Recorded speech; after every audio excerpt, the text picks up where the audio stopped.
All right, I'm gonna kick my mic back on here. I was waiting for my kids to fall asleep. There's a little bit of a snafu. You know, that's the thing with kids; they don't always want to go to sleep right away. That's the deal with that. Anyway, I'm sure they're all set now. Sounds quiet up there. So. All right, don't want to jinx myself. I am searching for a standard, soft, round airbrush. There we go. You gotta dig for that. Okay.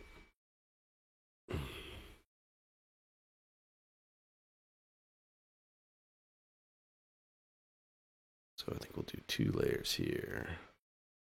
One for the atmosphere, and then one for overlay. All right. Atmosphere, we're just gonna fade that as it goes off into the distance.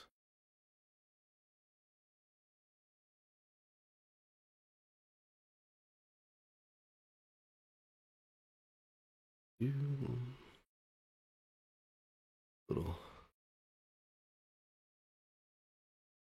little bit of perspective and volume to these clouds, and then in our source image, this stuff gets pretty muted out here in the background. Probably, honestly, more than I would expect. I think, actually, looking at this image, that we're in the cloud layer, kind of looking through. This isn't just atmosphere, you know, in the distance. There's some actually a cloud that we're inside of that we're looking through, um, which is causing some of this effect. Okay. And so there's that. I'll do another one for foreground. Again, I don't know. Working with photo reference, if what I am seeing is more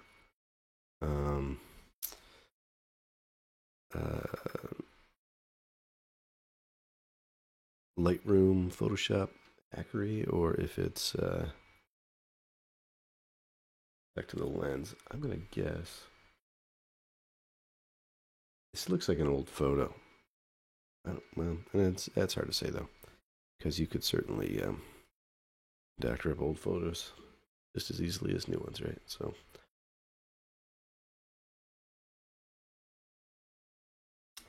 all right. So now we're to, let me set this to overlay. And now we're kind of toning the image and adding in some value to it. We're going to be pushing things forward and back with this method here. And I might go orange in that area. Okay.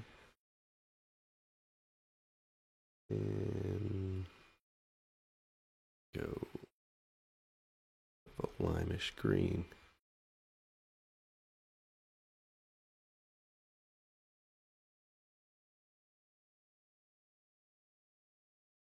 Especially as it recedes in base.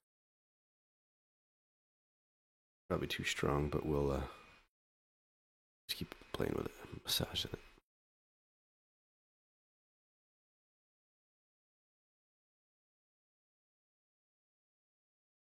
And I'm not too concerned about, getting this just right. This is, after all, just a thumbnail.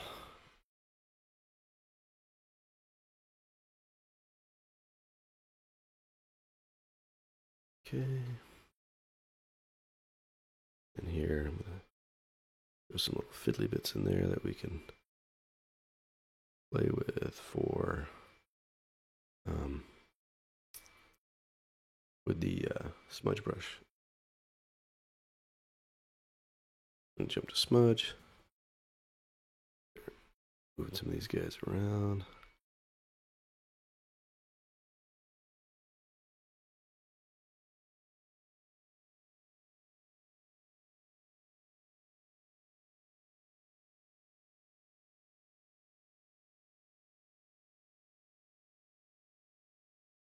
Do little bits, little pops of um, cloud down here in the trees. You kind of separate these different ridge lines. But I do want to make sure that this river is reading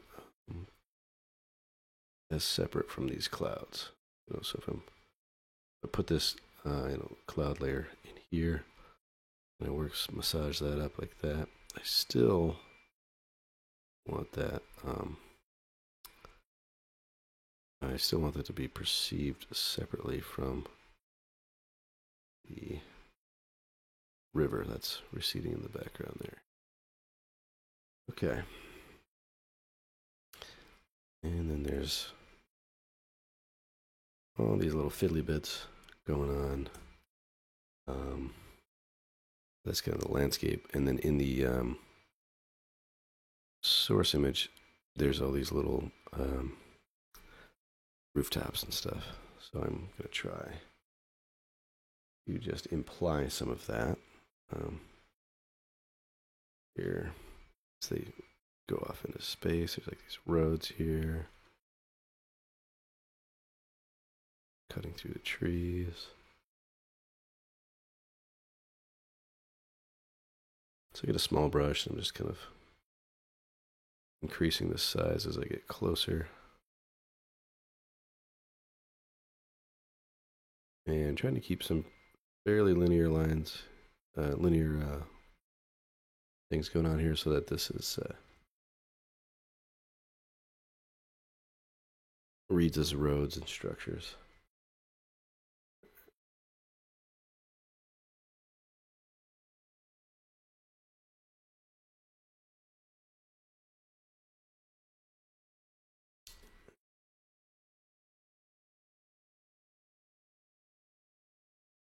Oops.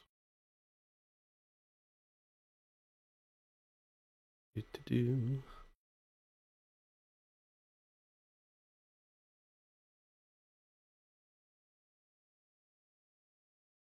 Grab a different brush and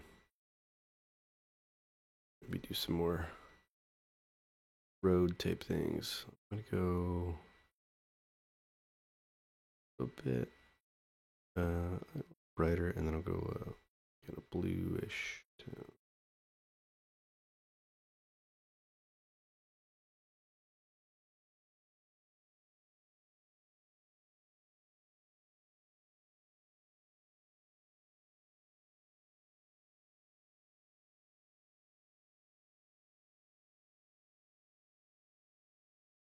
Dock.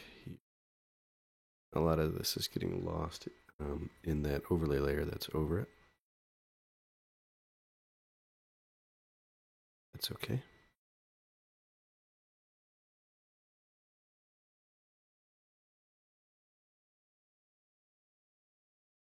It's good to lose some edges sometimes. You're not always.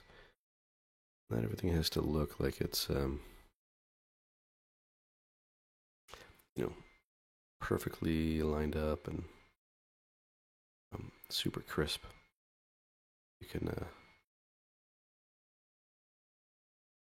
hide things, blend things together, and that actually leaves more to the imagination.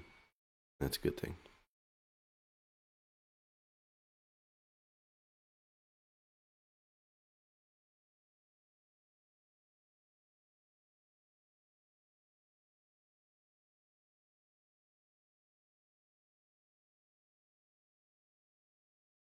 And I come in and erase some of that out.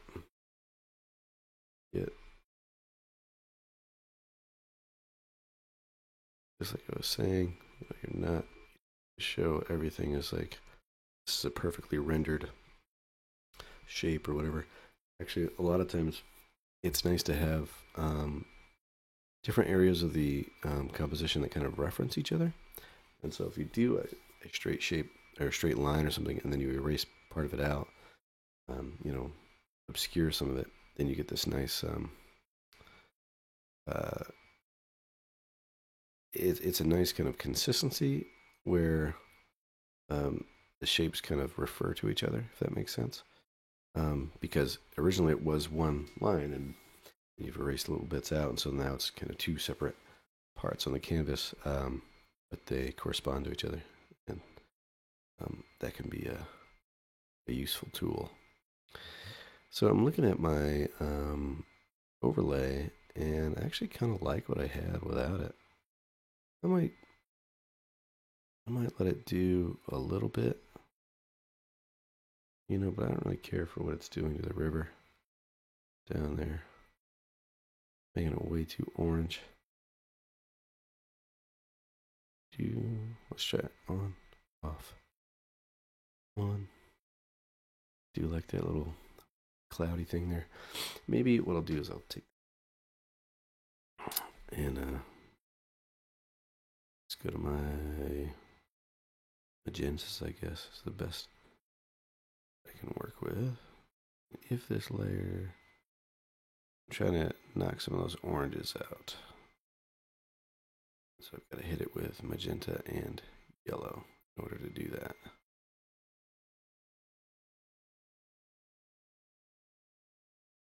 And already starting with the lag.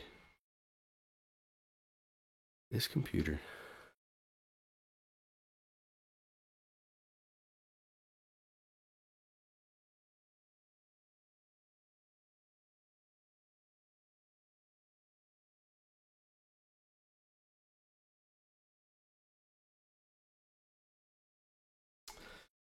That's good. I think I can just merge all those down. I'm not too worried about my layer stack here.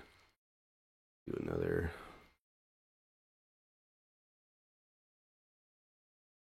image. Let me pull up a different reference.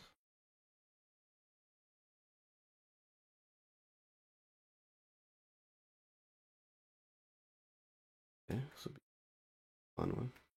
Kind of a fisheye on a cityscape. So, let's do it.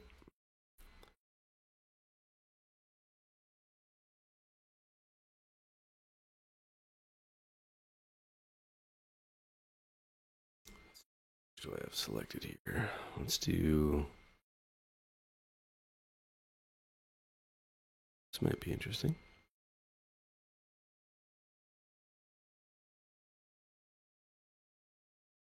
Yeah, that'll help us get that fisheye thing going on. As long as we take our strokes in that kind of direction. I'm going to do a new layer just to have a little bit more freedom with how I approach this. All right.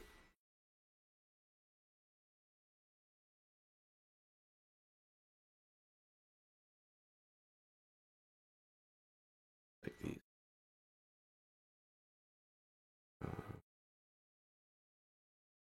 Almost gray here.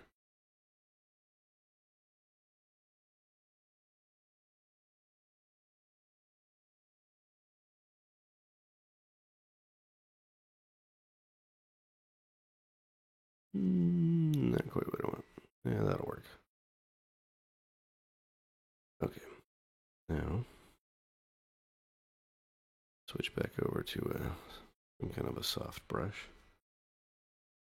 And pick our root color there. We've got something closer to a kind of a muted orange coming off of this side. And down here.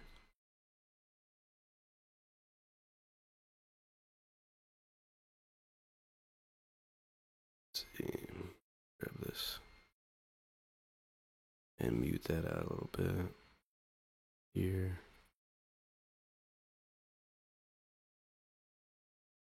And then there's like this warm light from above.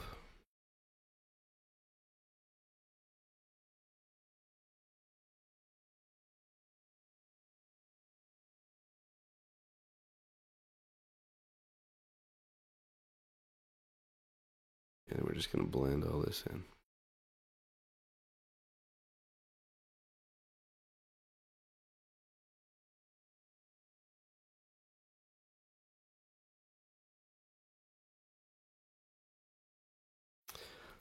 Okay, let's see. Here. All right, this layer, I think I'm going to move up a bit. Probably scale that down.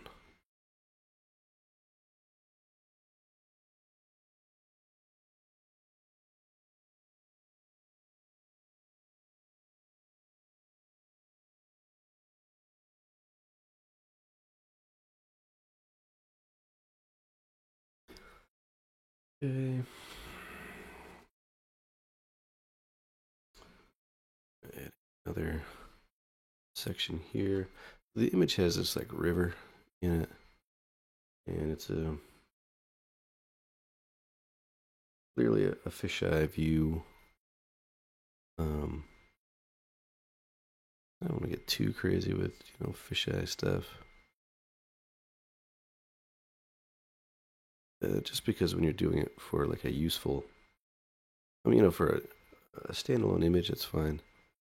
For an actual like use case, it's not going to apply to a project. Not very often, at least. But it is good to get, if you want to get a big image, a lot of space on screen, then there you go. You shy it up. But yeah, just bear that in mind, that if you're doing it as a concept piece, and it's not really something that's going to jump right into production. Not likely. All right, but anyway, in the image we've got this this river going on here,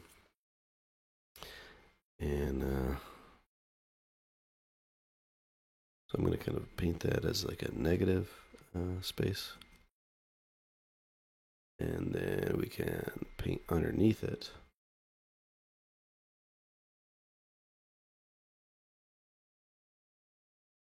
Actually, my image is a little higher on that side. So here, that out there, get it there, swings around and down.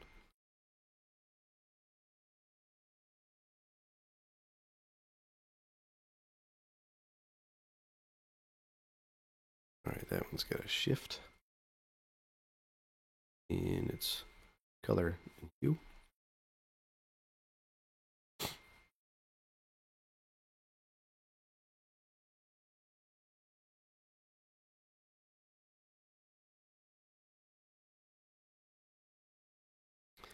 Work. And we'll do the same thing with this other one. Probably shift this one down and down in saturation as well. And then finally this near one. And these are just kind of block-ins. It's nice to have kind of the reference of something. I'm not doing a one-to-one on all these buildings in the scene, but I can reference that there, is a cluster of buildings there without getting too crazy detailed or whatever.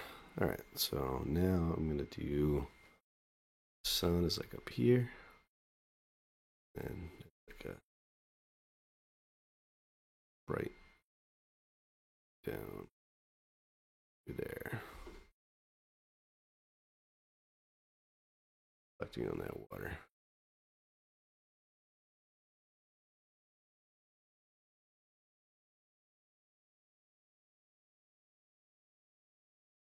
And I'll do another layer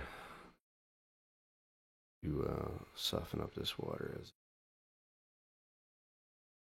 it's off the edges of the canvas.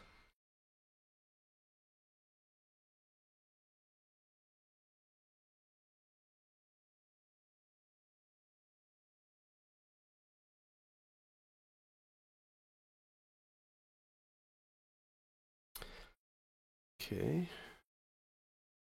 Let's see where we're at.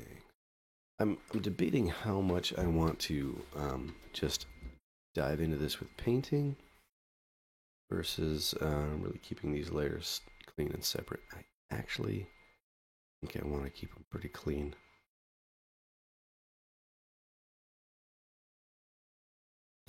So I think I'll start by blending this in.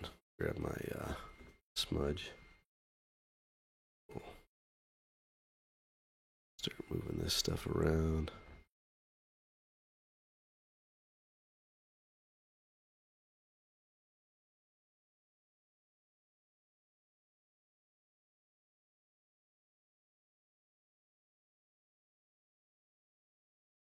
Get some of these implications of buildings there.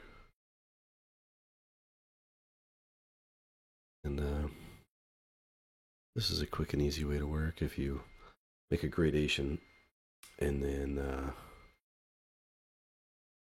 you just kind of drag up from that gradation, you can get this sense of atmospheric perspective very quickly.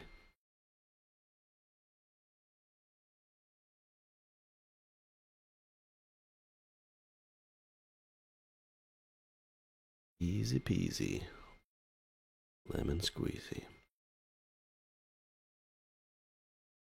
Just lost my only follower there. Sorry. Apologize. All right.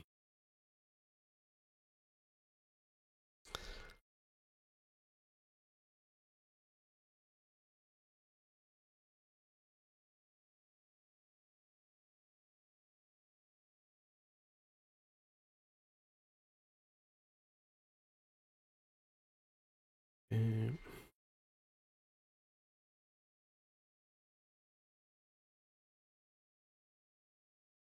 blend this in a little more. And I think I want to get another layer of light, or another layer of color back there, because it's quite saturated. As it recedes in space there. Interesting. Obviously it's a filter effect, but this kind of monochromatic, or rather analogous color scheme is interesting. All right, so I'm going to pin that layer, lock the alpha on it. I'll switch up my brush because we'll go with that one. And we'll make a few adjustments here to the color. And then because we've got that pinned, we can start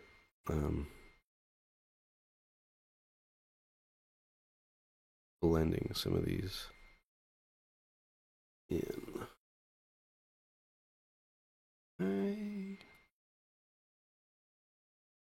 don't know how much. Some of them you lose a little bit of the original, the feel of it. But see how far we can push that. Right, do the next one. Next one, same kind of thing. I'm going to pin that and grab my color and actually go a bit darker this time. And start from the top and move down, and this will kind of imply that they're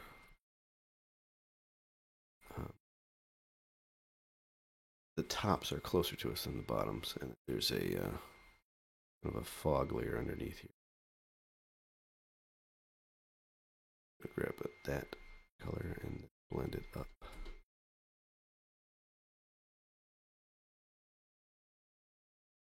And I'm actually going to erase away a good portion because they're not really necessary. Go down there.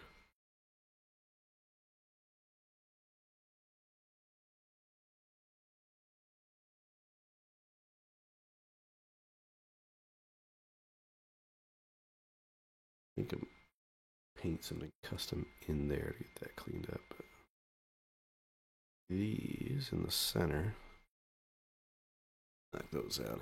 Same thing here because they're not. I don't know. They displease me. Okay, so now we're going to the foreground, and this will probably just be a block in. Because once we get to this close, we should probably start really paying attention to our shapes. So I'm gonna just rough these up a bit with my smudge brush, and that way they're not just these, super simplified shapes there. Each one hopefully will have a little bit more character to them before we're done.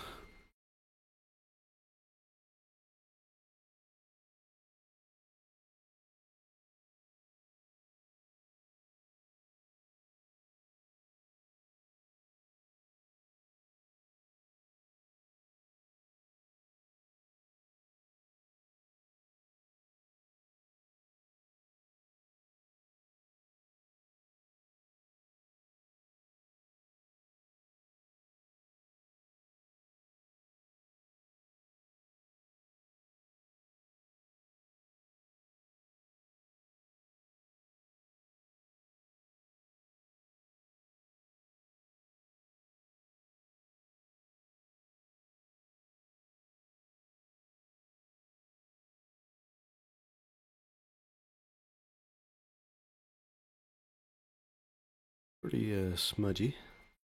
No guarantees that I'll harden all this stuff up, but there's a good chance.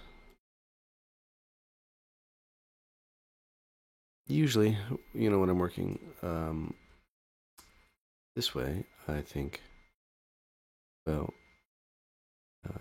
the overall impression, and then later I'll get into the specifics of like, okay, this right here is bothering me, or that, and that's when I will start to clean things up. And I guess we'll give it a go since I've already stated that that's where my head's at. May as well just do it. Okay.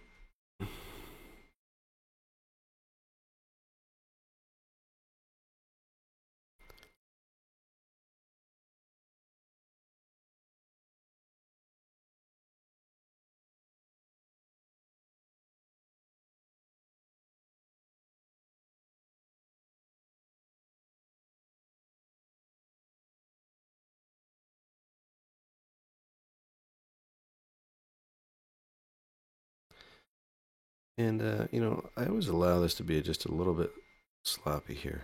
I'm not trying to get this to read as these perfect buildings or whatever. Like I want the impression to read, and in order for the impression to read, you really just have to get the well, you have to hit the perspective for sure. So you've got to get these things to look like they're proceeding in space. And then you're trying to get these silhouettes to read as interesting forms. And that might mean, like there's like a deck portion here, or some equipment on top of the building for HVAC. The systems inside the structure itself. A lot of that stuff is hidden on top, which is, well, that's the part that we're looking at now, and that's part of what makes it interesting visually. You get these little doodads and stuff, and so.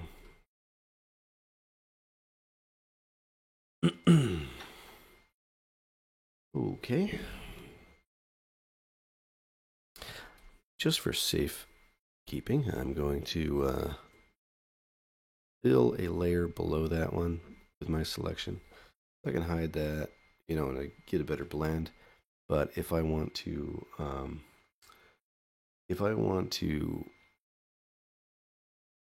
paint, just in that selected area, then I've got this available to me.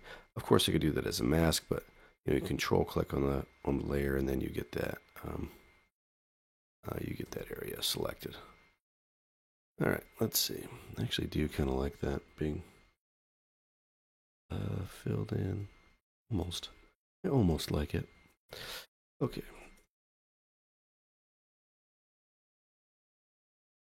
But a nice thing about that is we can, we could take this selection and say we want to grab, I don't know, let's grab this kind of muted yet orange down here. And we start at the top and we just go stronger as we go down with this kind of textural pattern brush. It implies some shape, or implies some shapes within the shape, like the layers of the building, or the stories. And of course, you could do the same thing with lights and all that kind of thing.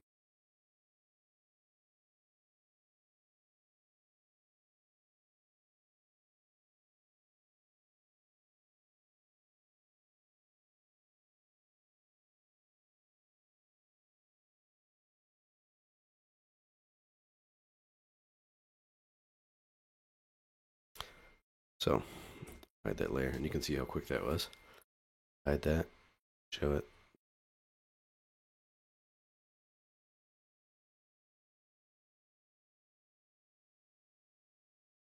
All right.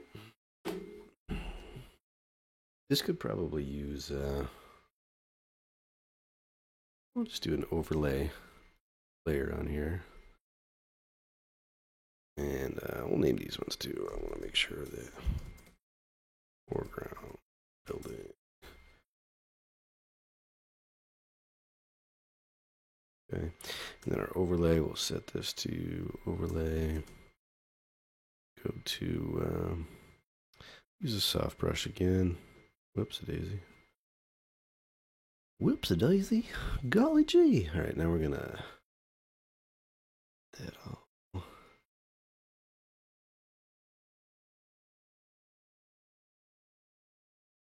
Blend it in there.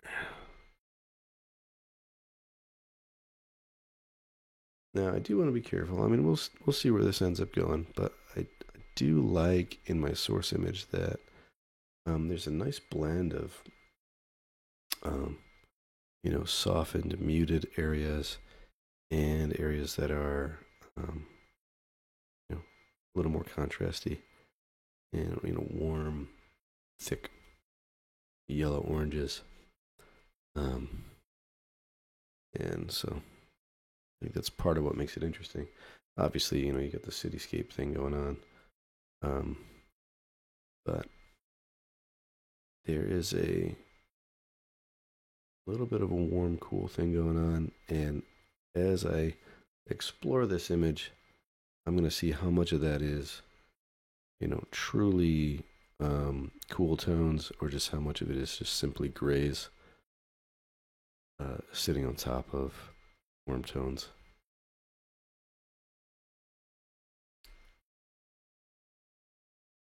I don't want to push it too far where it's like most certainly a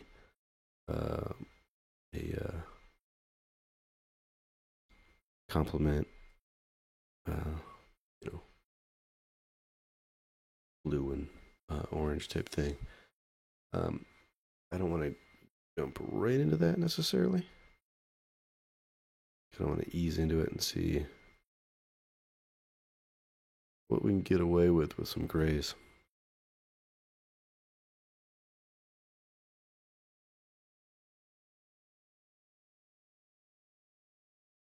And just a couple of buildings here that have like they're kind of peeking through the smog. And then I'm going to switch to my smudge brush and start moving those in.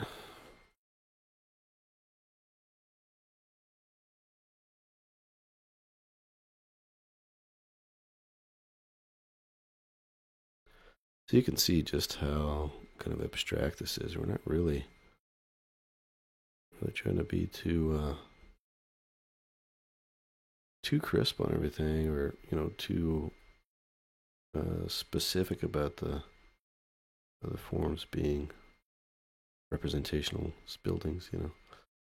I mean, it's obviously where they're going, but they're really quite loose.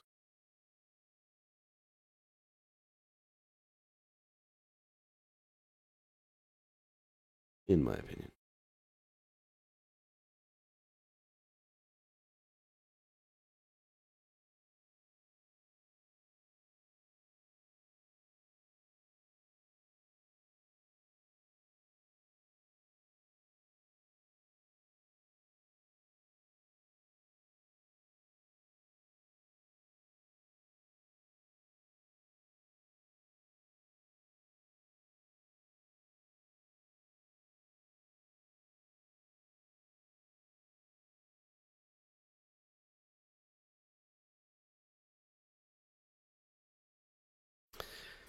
And I might have to knock this back a little bit.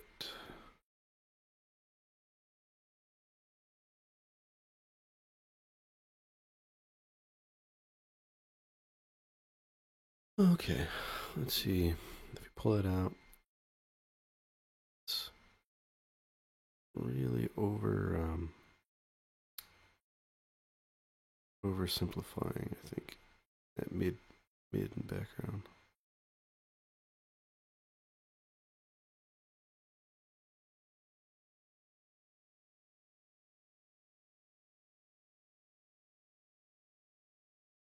So I like what's happening here with purples, but I don't really care as much for what's happening in the background with the very bright orange. So again, we could be selective about this, and we could select either by our value or by the color region.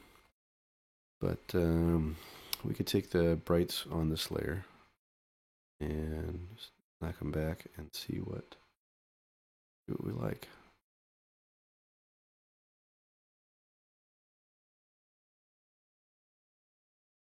Hit Alt to blend it, of course. That is hitting Alt and then selecting the range on this area right here.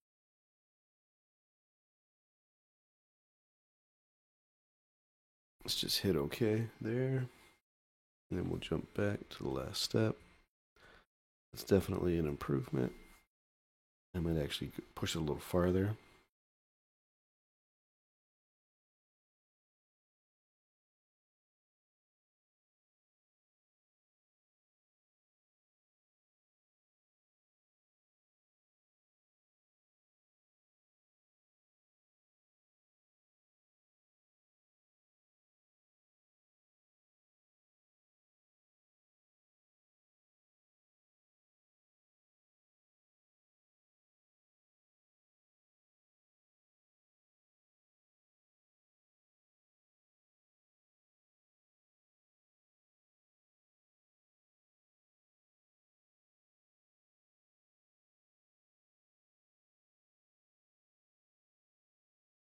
Chugging. Computer is just a chugging. All right. Then I might do some. Let's do some kind of manual blending with that.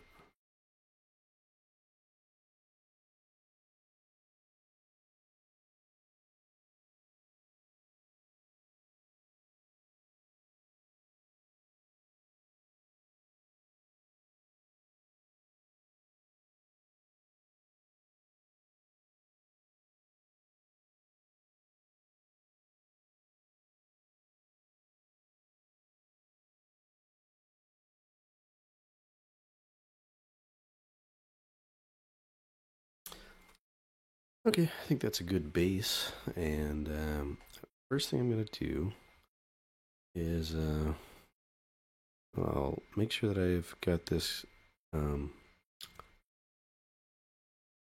those stored somewhere, just that silhouette. And then I think I'll grab all these guys. Yeah, let's do this. We'll grab that. We'll do Control Shift C, Control V. So then we've got that separated out. And if I want to pop that back in, that should look really exactly the same as without it. All right, so now I'm going to condense all this down. Merge the layers. I've got all those, and then this is on a separate layer. Now we're going to do a color balance. See if we can something fun with this.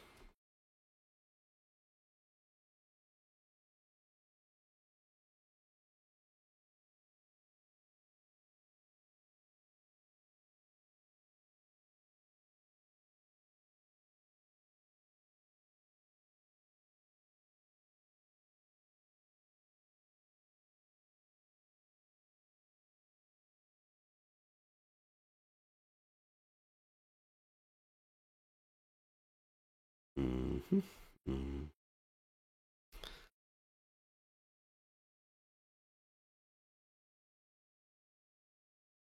Okay.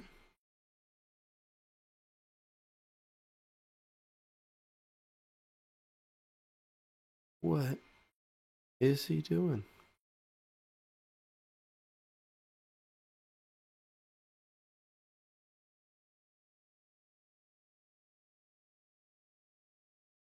Yeah, something like that.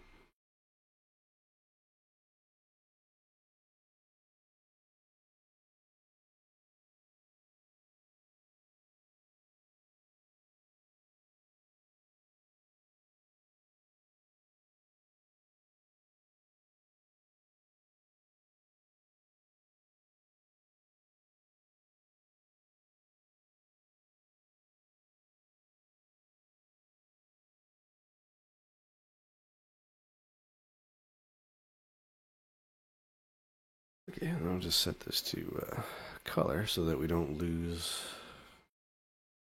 too much what's going on back there. We'll play around with this.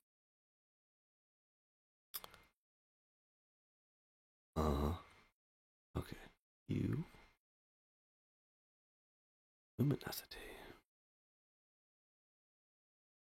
Huh. Let's see. I'm going to turn this off. Yeah. I don't know. I do kind of like how that tightens it up. Gives you these, defined zones a little more.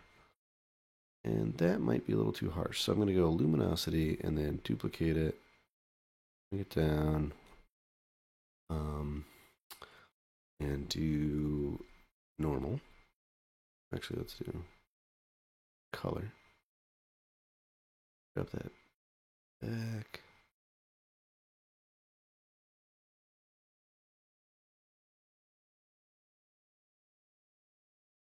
Yeah, okay. I think I want this to fade from light to dark. So maybe over. Yeah. Wait, no. My bad, my bad. Wrong layer. Gotta do the underlying layer.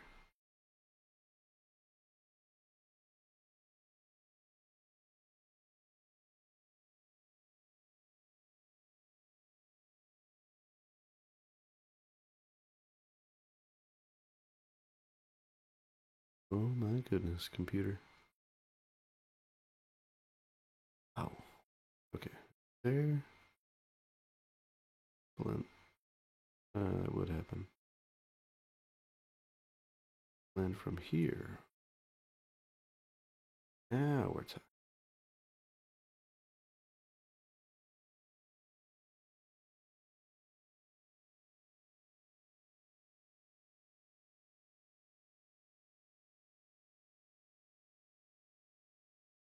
How about that? Losing my patience. All right. And I did I duplicated that luminosity one. We got a little extra pump there. Kind of like that. Kind of like that's doing. I don't know that I care what that's doing with color. Um,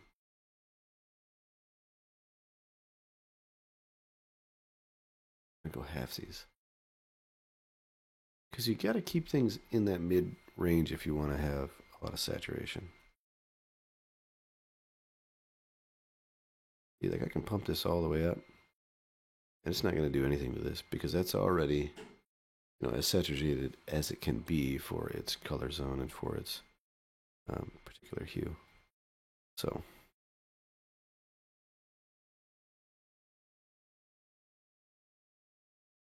What you even talking about?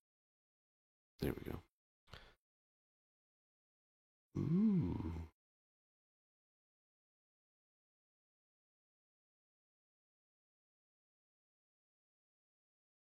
Shift. That. He's losing his mind. What is he doing?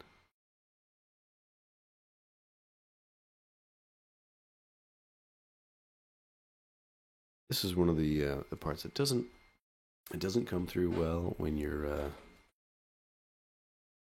live streaming. That you're shifting colors around. The compression will kill it.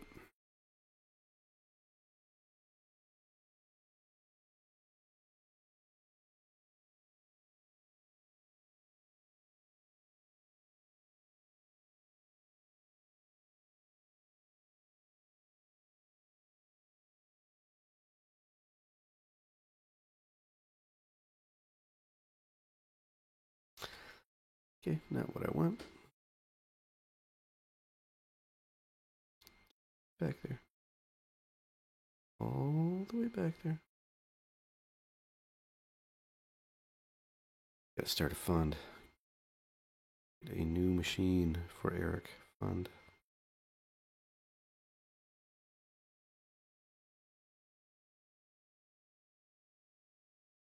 Okay. Yeah, somewhere in there. I like this reflection. I like that sun up there. Just want to be careful that I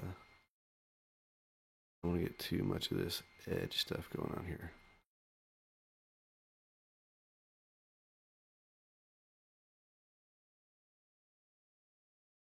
That nice crisp delineation is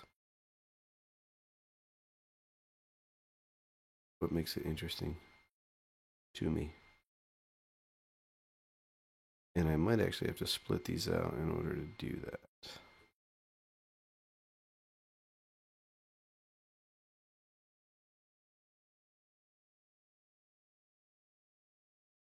Come on.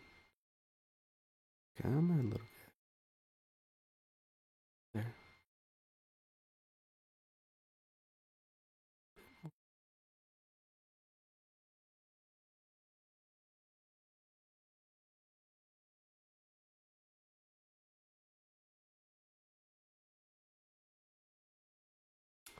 So I like this, being just this little blurb up there. That. Okay on that, but then I'm also going to do another one and see if we can get this reflected area down here the way we want it.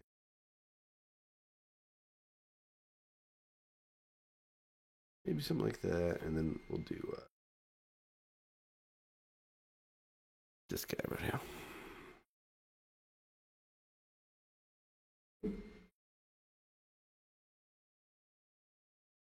Too much soften on that.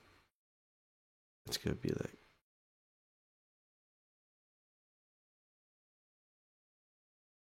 gotta get it nice and tight because I like all that.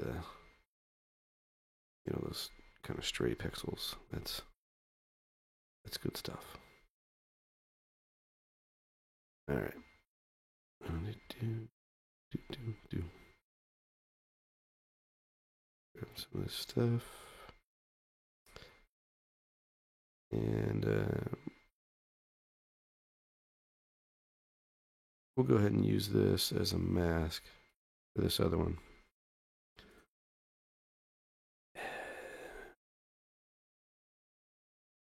Like that. That's it.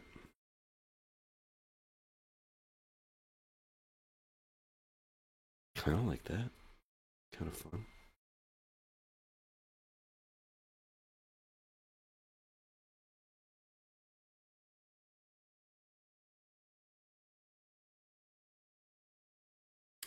Interesting.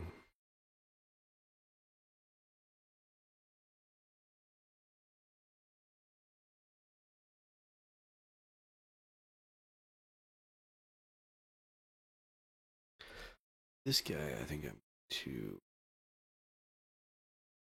knock down that mask just a little bit so you can you can say, all right, so it's black. The mask is black in this area, and then white in the rest of it. So my output levels, I can select my blacks and say, okay, the darkest that it's ever going to get is up here. So that's going to let me kind of control how much of that reflected light is coming through there.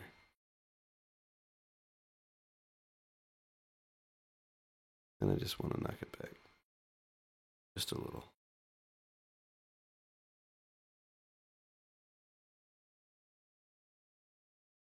In fact, I might just, yeah, pull these out and paint something in there to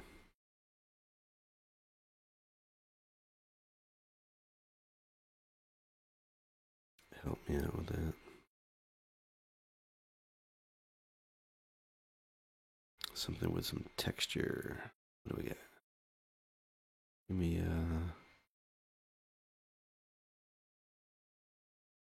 is that square brush? Yeah, this might work. Not again. Down that. Oh, yeah. Let's do that one again. This one I'm talking about. All right. Let's omit some of the darker areas behind it.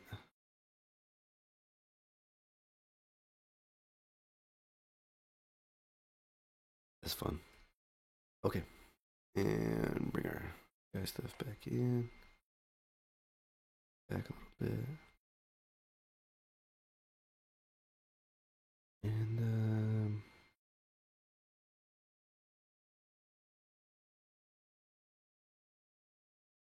it works. Whatever. All right.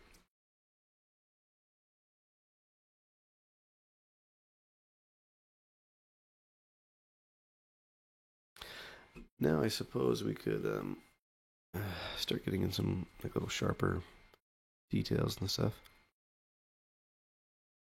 So we could condense all this down, or we could let it do some work for us.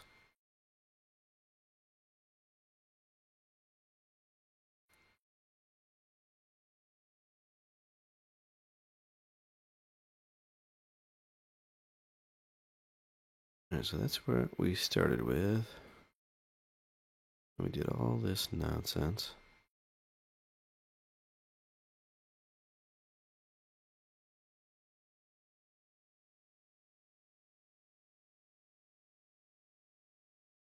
I don't like that being like super obscured. Super. Anyway, whatever. We'll go with it. So, a couple different ways we could approach this, I suppose. I'm going to do one. I'm going to try it below all those adjustment layers so that those adjustments keep things consistent. But basically what I'm going to do is I'm going to start grabbing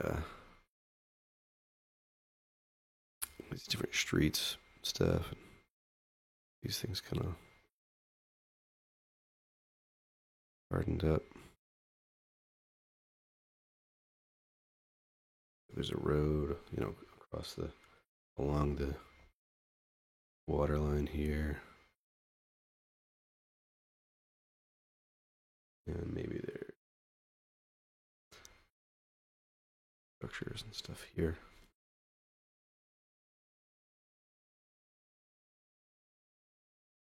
got a little street here. Along the road here.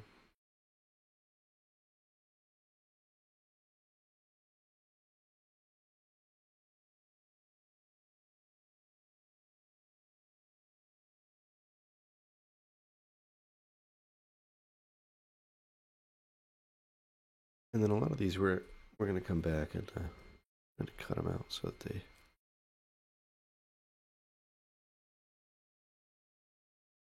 appear as if they're going kind of in and out of this these city spaces here.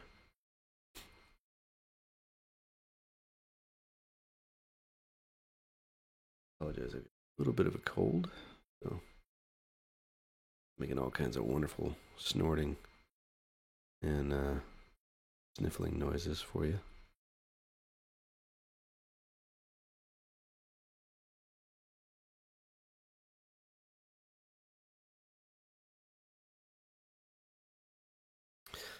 All right, let's go ahead and we'll grab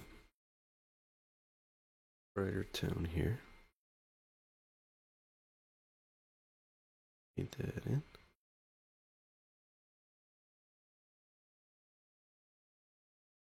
And then I'll jump up, put all these back on. See what it's doing with it.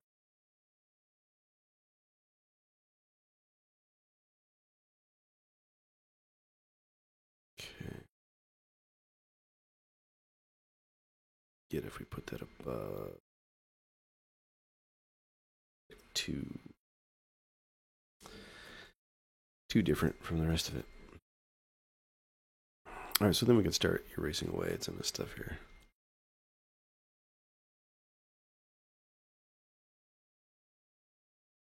Got to show where it comes in, goes out.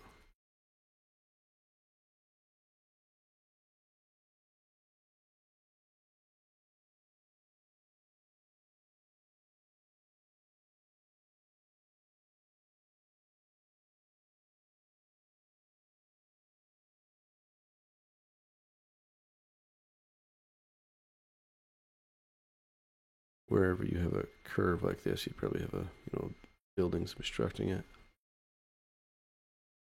You consider.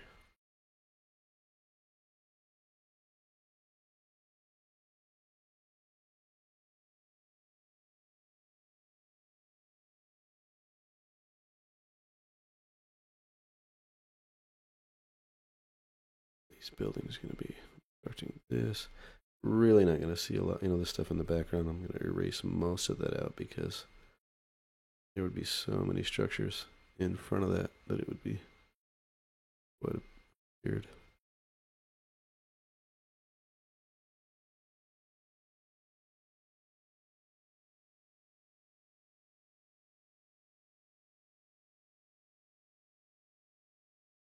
And then we can little buildings in here. This.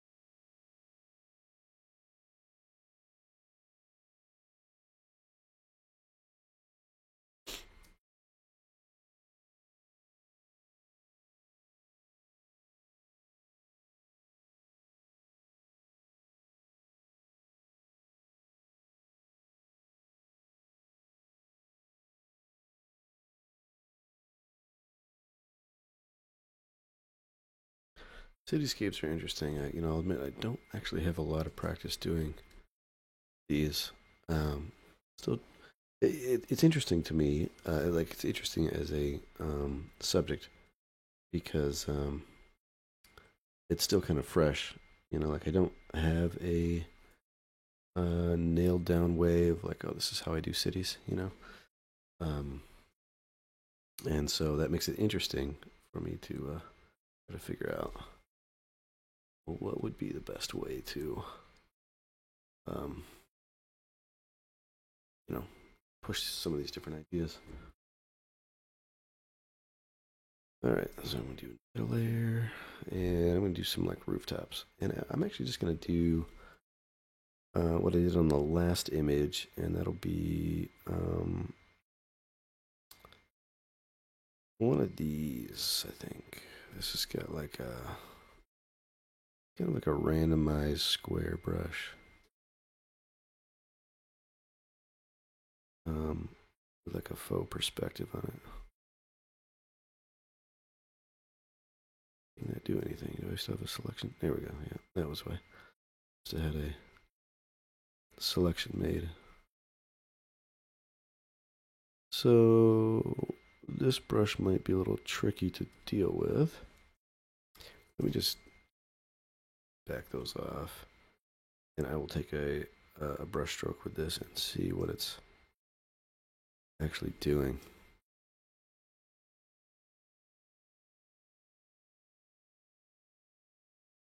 That's good. All right, so it is.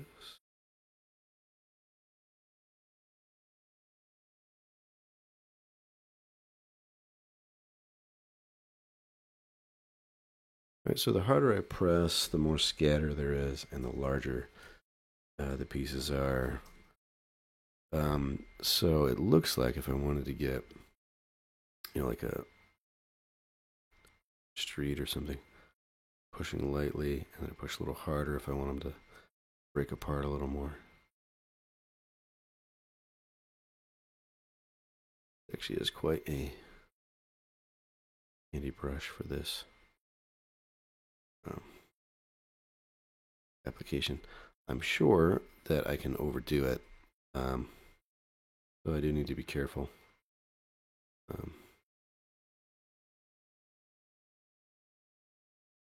But so much easier to be reckless than to be careful.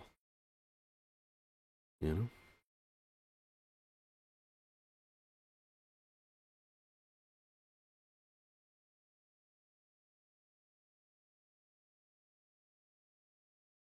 I'm trying to get this, there's going to be some kind of a semblance of a grid going on here, right? Especially following the forms of the natural landscape, like the river there. So the river comes down here and then across here. And I think the other thing that I need to do with this is that as it works its way off the edges and into the darker areas, it's going to have to shift in value. Here.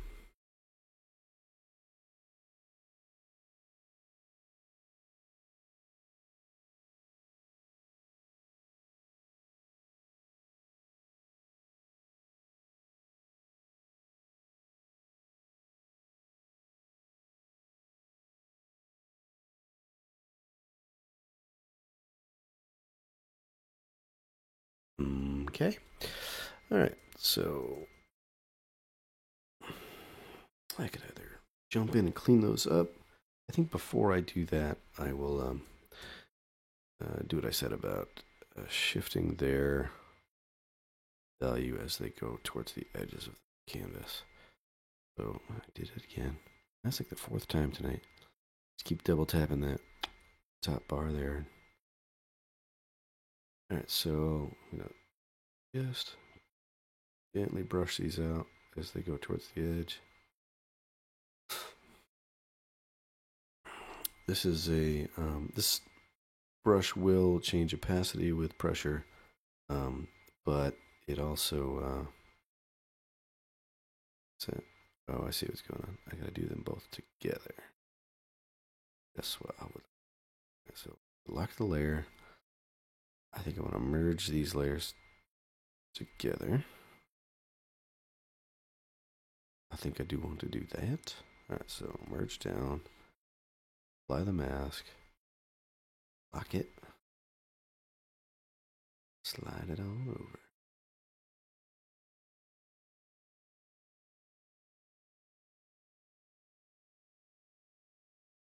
Now this is kind of a catch 22 you want to be careful with here is that as we're going towards the edges of the canvas, um, I'm diminishing the effect. I'm lowering the value. But as you go into the dark areas, you actually would see these lights. In a natural setting, you would see these lights a little more because obviously the contrast would be higher between the light in a shadowed region than in a light. Yeah.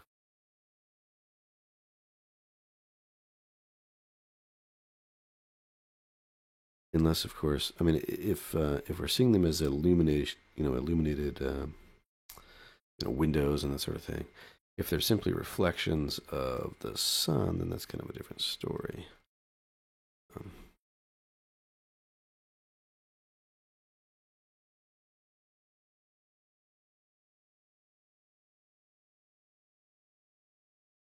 Um, okay.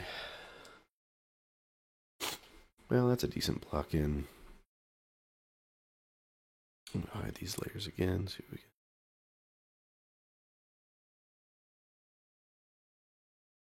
I like that one. I mean, overall, like it's kind of it. I think it's got a fun vibe to it, but do you like there? Just the warmth of that image is more interesting to me, I think. Than, I mean, this is it's maybe more of a obscured light, has a little more mood to it, but I like that. I think I'm gonna jump that down there and lower its effect.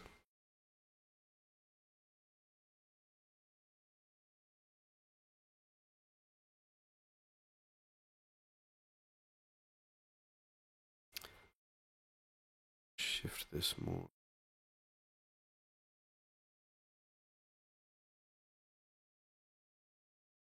Darker, darker value.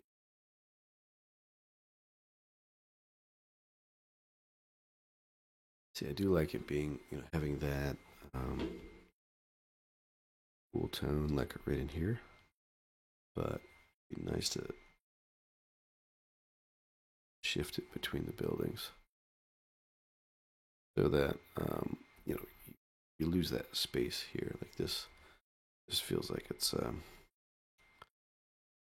I mean, it's an obvious layer effect, so I'm going to blend that out.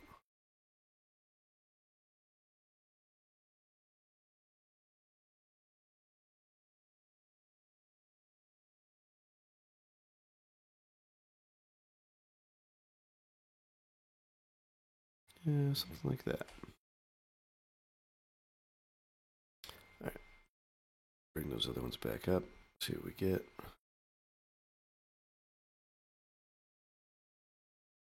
I'm going to delete that mask only so that I can see where I started making the change. So that would be the original. And by original, I mean, what I would have been operating under for the last 15 minutes or so. And then, man, I probably lose track of time because it's been more than 15 minutes on since I threw those layer styles in there. I just like that. I just works.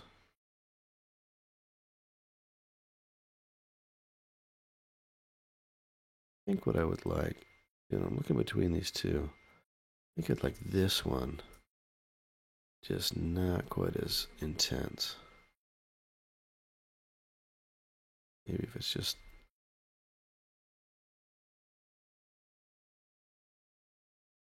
back just a little.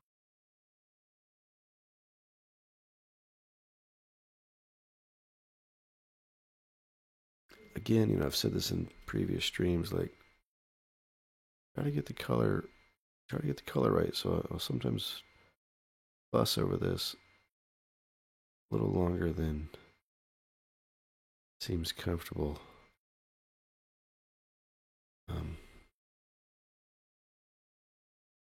But it's important.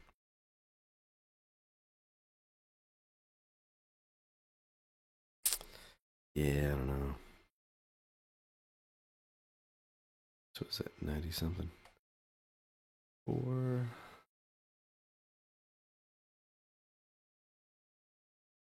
oh, that's what I was working.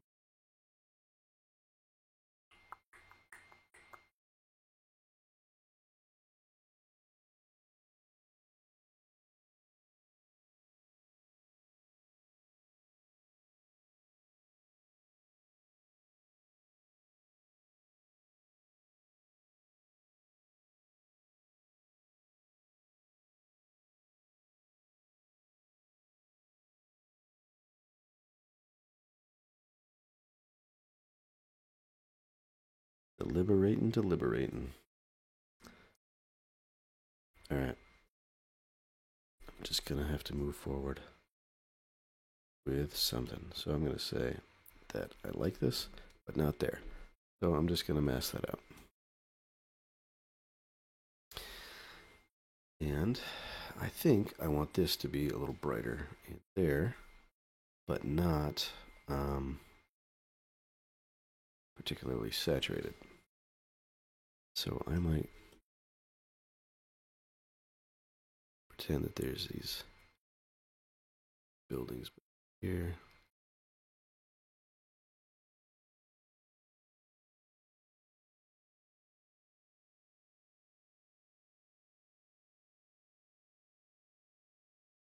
Smooth this out a little bit because it's not how it go. And probably right about there. Shift up.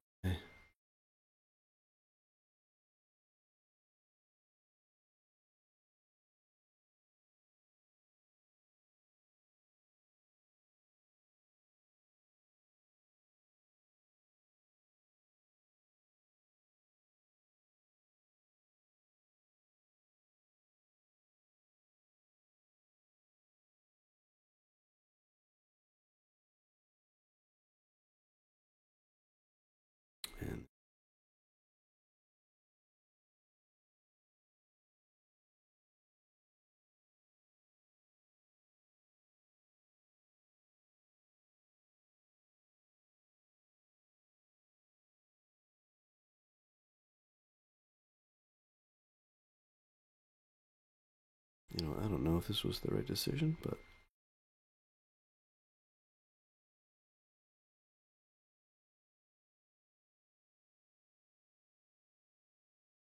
it's like a metaphor for my life.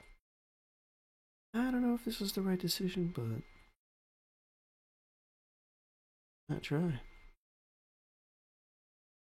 Then you find out.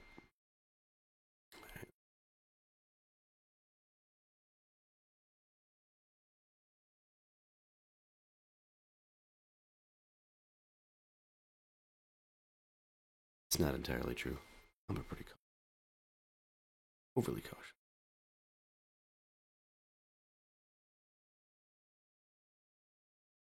I kind of like it, kind of like it, kind of like it. And it gets too much. So it's like somewhere in here, it's working for me. But I think it needs to have more of an effect. All right, let me grab that. Bring that up. And then,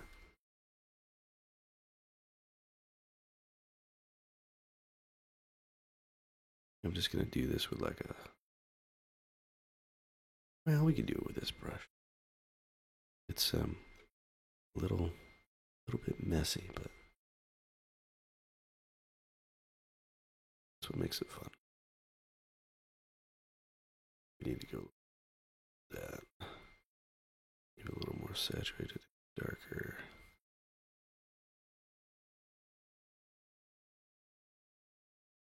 And the reason being, in my opinion, that you can adjust your hue, and that's going to accomplish the shifts that we need in value. Um, by going more towards the yellow there, we're accomplishing the same thing, but we're adding in a little bit more variation.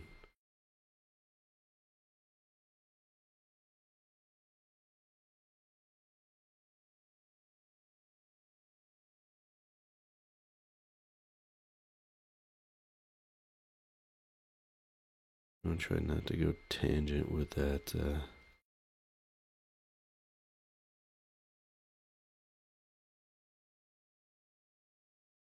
With this down here.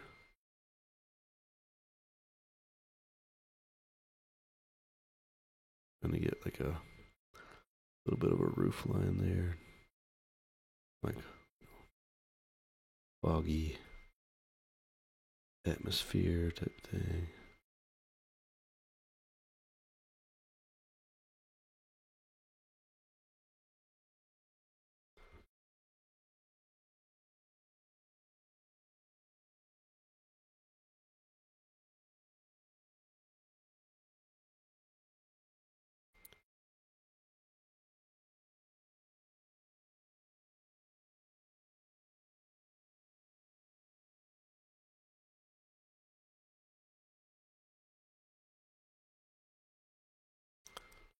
And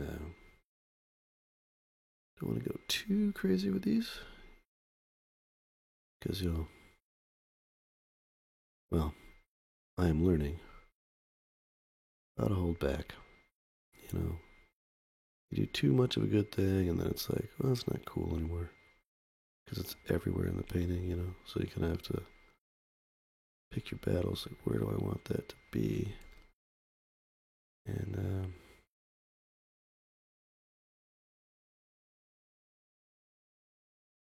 I'm probably getting close to crossing that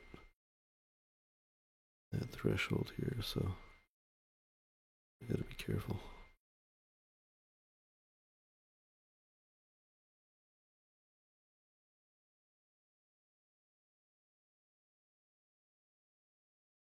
There's this park into that I enjoy.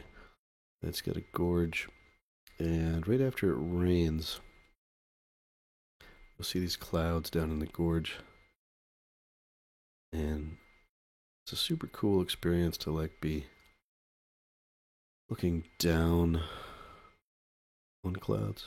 Like seeing the river and the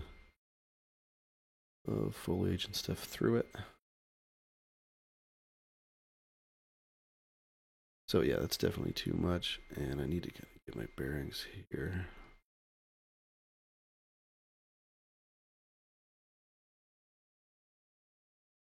This image does need a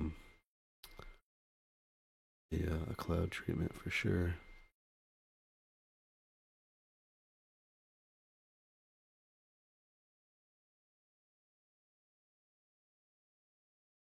And I do like this idea. I mean, this is heavy here, but I do like this idea of these kind of wispy clouds down here.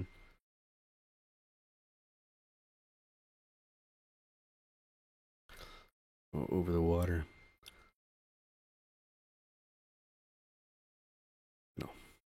I'm going to check on this, bring it in and out, and we'll see whether or not we like it in the grand scheme of things.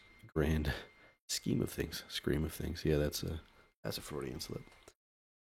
So yeah, if I bring it down like that.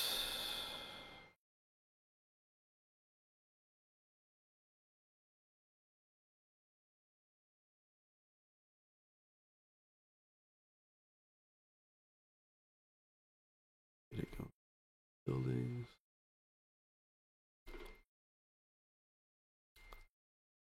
Yeah, I think I started this thought, and I'm not sure if I finished it. But this, over the water, you'll have moisture will, of course, evaporate and come up off that. body of water. Give you these little puffy clouds. And, I don't know, just adds a little more atmosphere. Probably too much in this case, but again, we'll deal with that.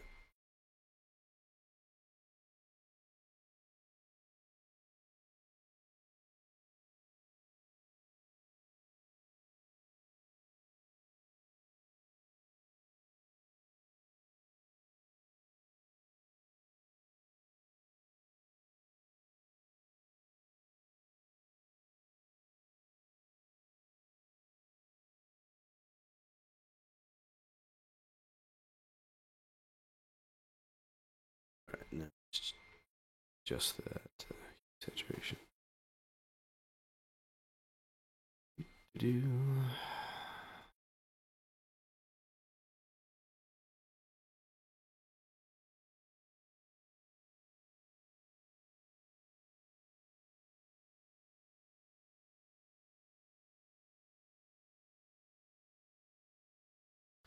And see, I'm just shifting up the hue a little bit can give us a little more mileage out of this.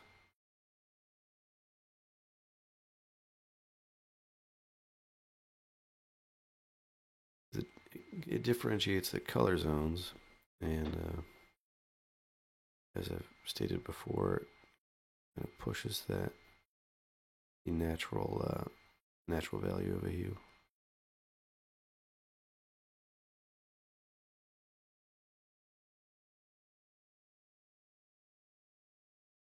So, you know, when I'm tweaking colors like this,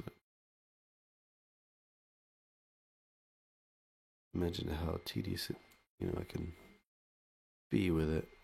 Sometimes I just get myself kind of impatient, just like, just something be better than tweaking this endlessly, right?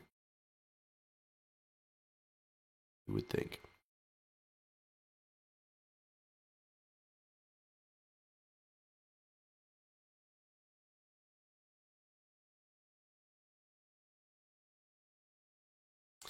I like it echoing the sun color there, so picking up a lot of light from that. All right, I'm just gonna go with that and dial it back.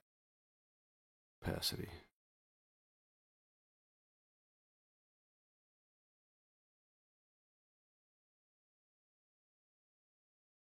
Yeah, see, it's definitely too much.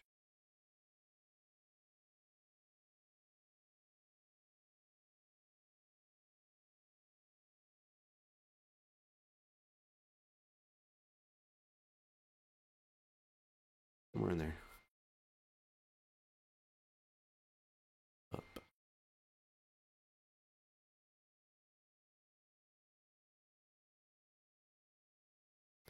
Okay, I think what I might do is to get a mask and then grade it in.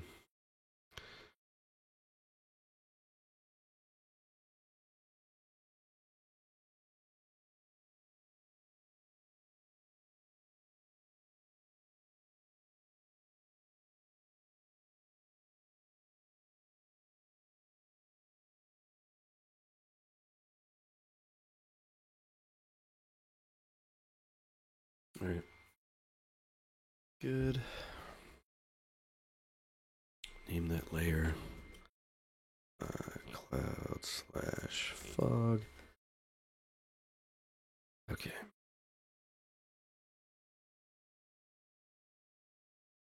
Okay. Now, let's see if I have it in me to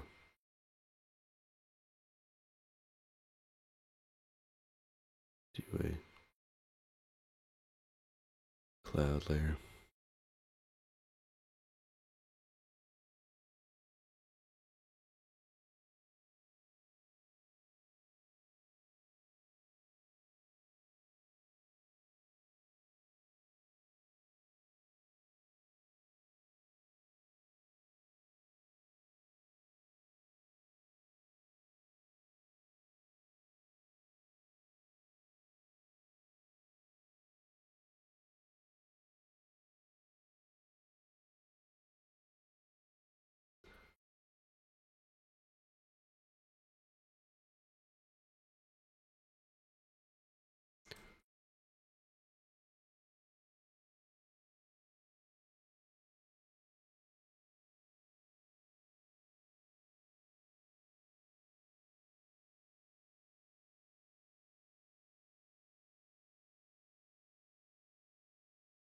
Mm. Grab that light.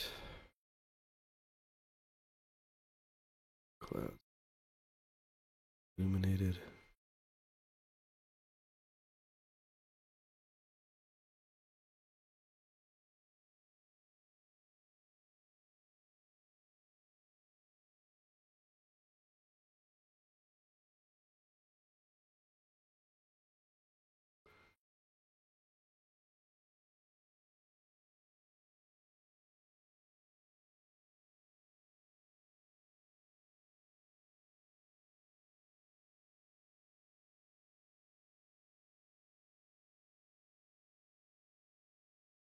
What is he doing? He's lost his mind.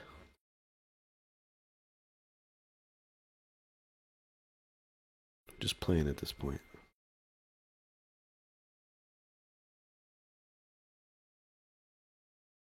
I don't know how much, if any of this, I'll keep. I'm really just playing with a few ideas here.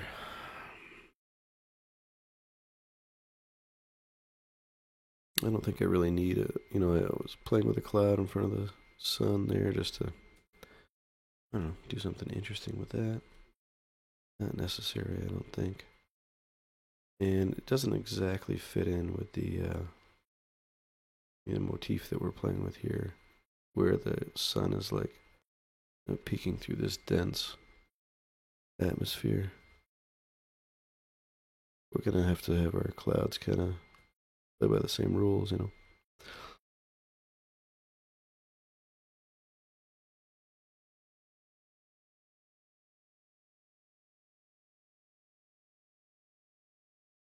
Don't like their colors.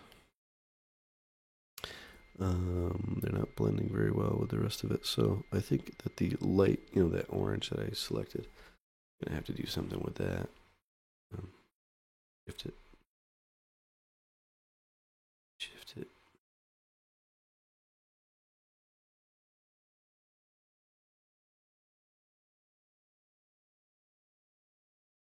The funny thing with clouds is that you can end up getting too abstract and puffy with them, where they don't become interesting. Like they lose their interest, I guess, is what I'm trying to say. And so you gotta kind of go back and forth with hard edges and soft transitions.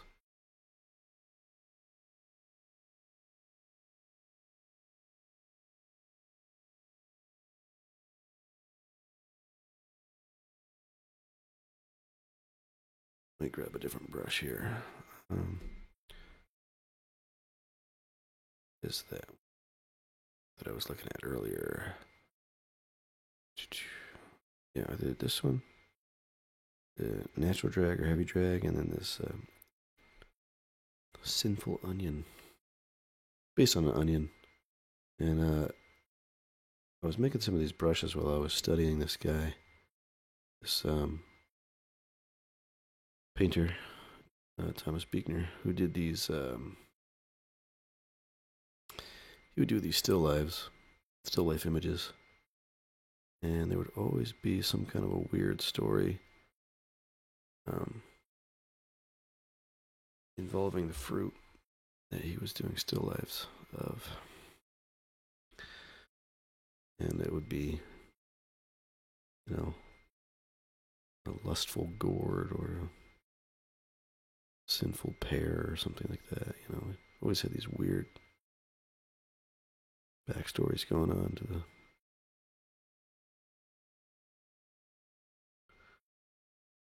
inanimate objects. Which was that was kind of his thinking and how to bring character to still life. You actually are telling some kind of a narrative. That was an interesting idea. I don't buy it. In its own, like, by its own virtue, but I do think that it is a valuable way to approach um, kind of inanimate subjects. Like maybe come up with some kind of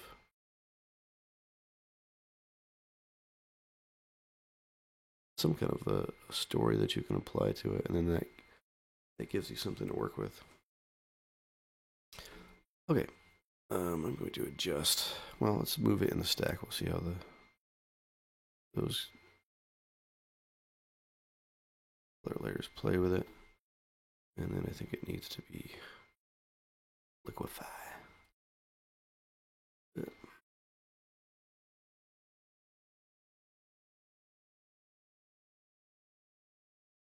Up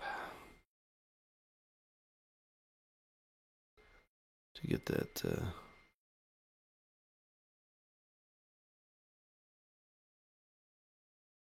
fisheye goodness.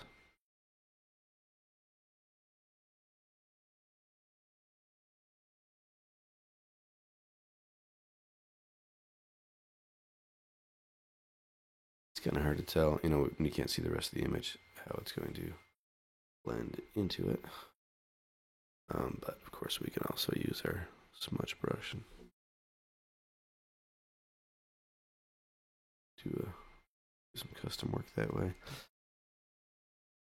I think I'm going to just use a soft brush because there's so much atmosphere here. And I mask out a whole bunch of this. Excuse me.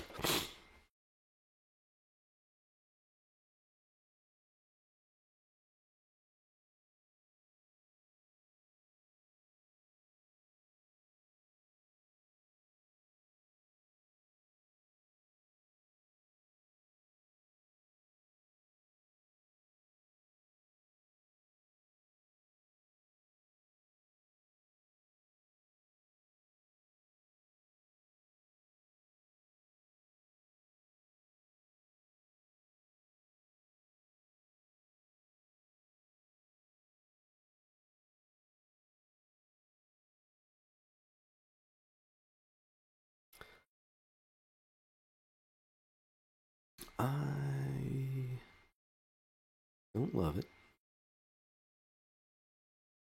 Not terrible. Not terrible, but I don't love it.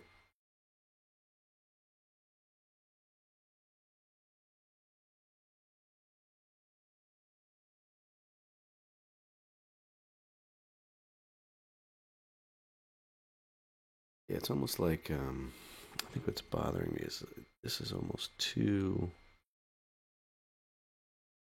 linear.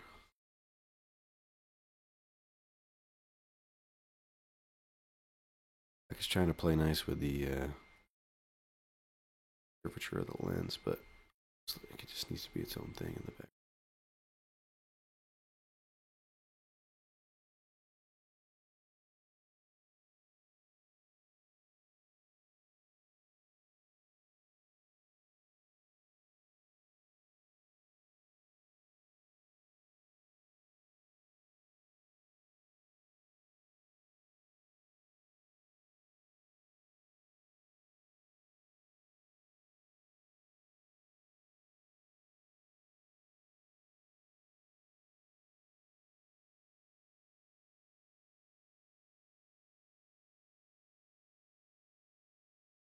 Hmm. Yeah, we'll see. See what happens with that.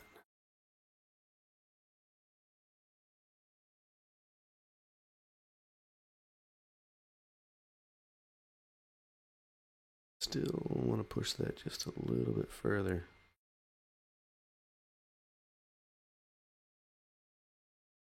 Maybe shift this over to overlay.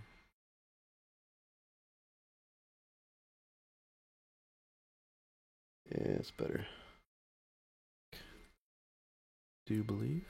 Let's just make another one. And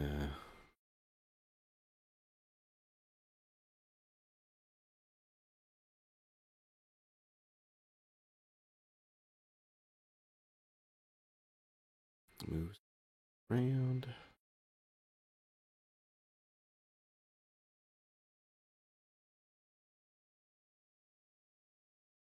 there. And maybe move it up a little bit.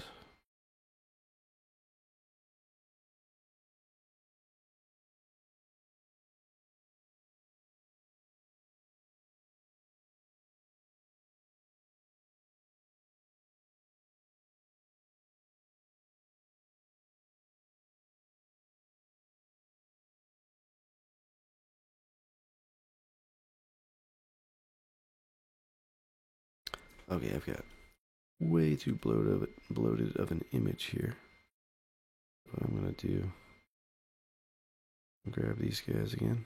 These what you call these buildings?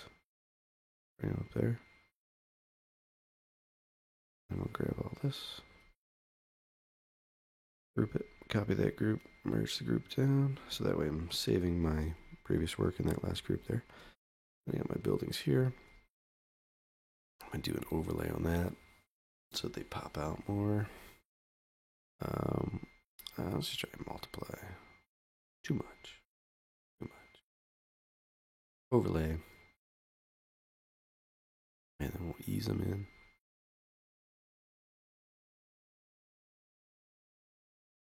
So.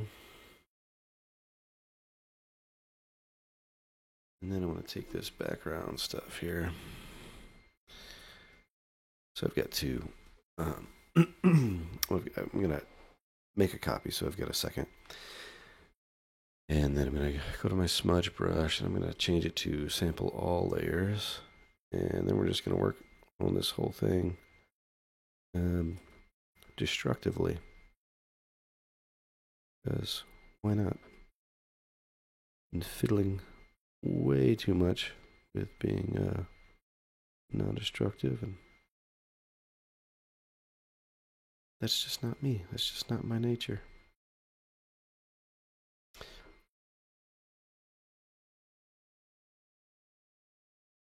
And this is a way to deal with, these kind of overlaps and stuff here, where these lights are kind of coming through, and we want to show that there are buildings in front of them. So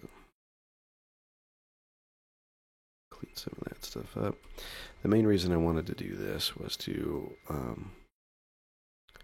make some little jumps. Make some little jumps in this background.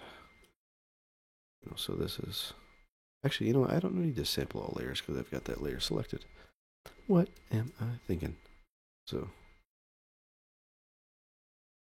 jump these around like this.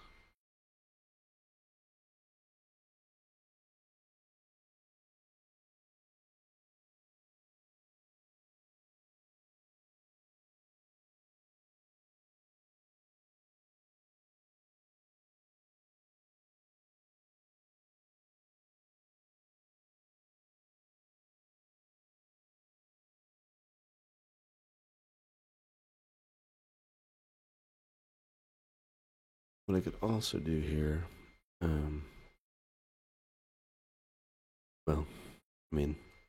should be kind of obvious, but I'm getting lights on the structures themselves.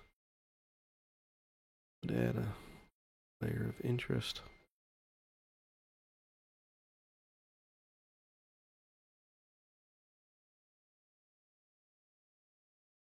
I need to be a little bit careful because what can happen is I get going, I get tunnel vision on what you're doing, and then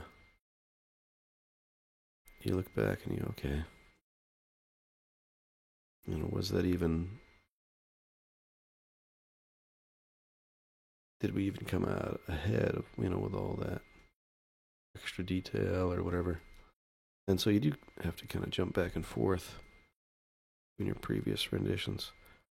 Not to get paralyzed on them, feel like you're stuck or something, but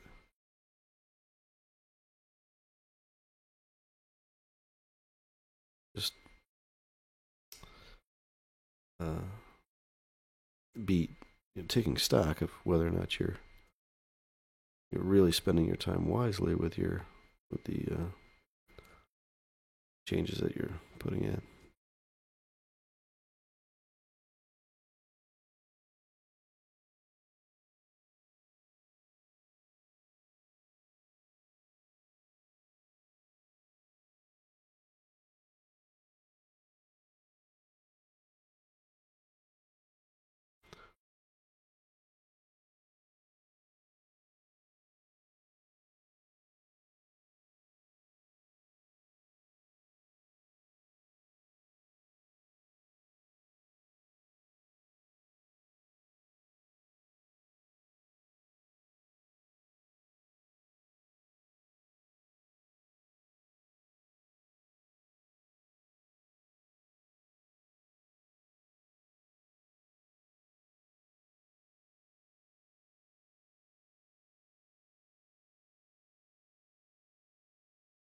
there are probably some things we can do down in the water that'll help make that interesting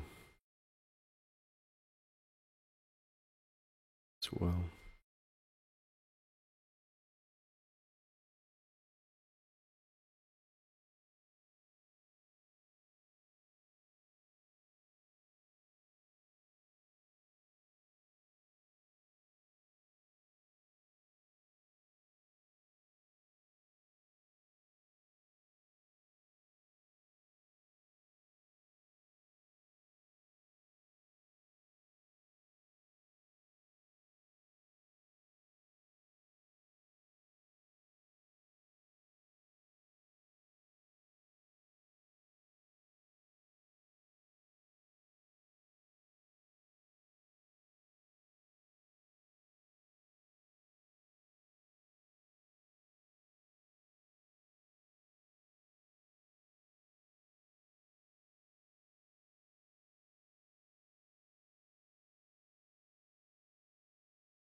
Yeah, I don't like that.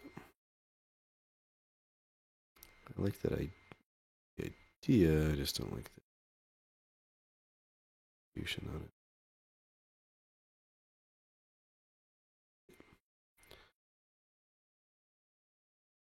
This cloud layer kind of go over the water, but it doesn't. It just looks like it gets mixed with that background too much.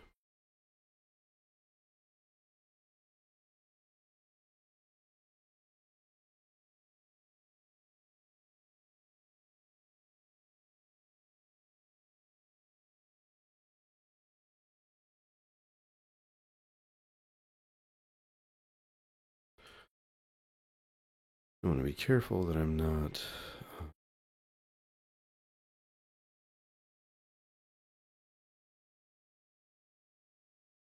getting too analytical with this. You know, like right there, I was starting to paint in some of those shadows or whatever. Blur a lot of that stuff together. Not necessary.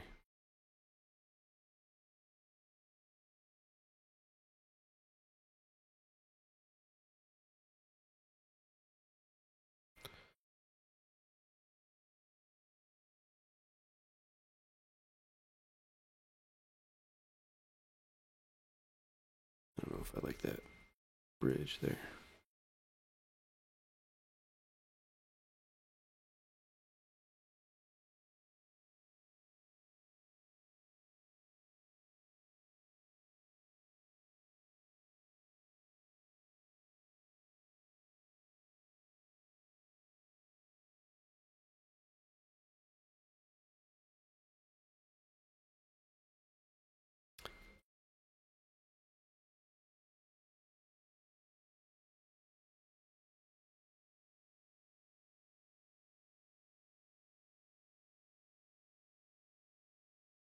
Now this foreground.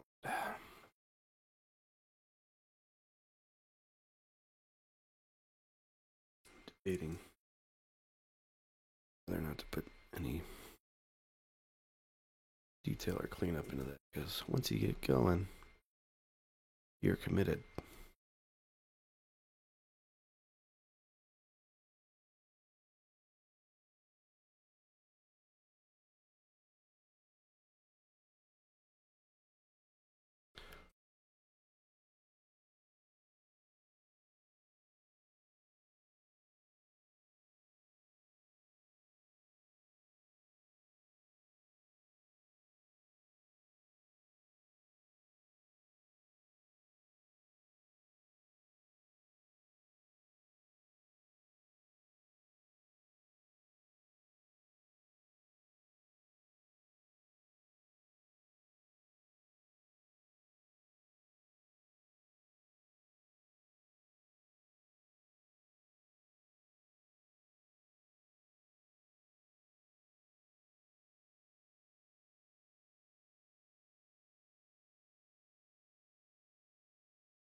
Whoops.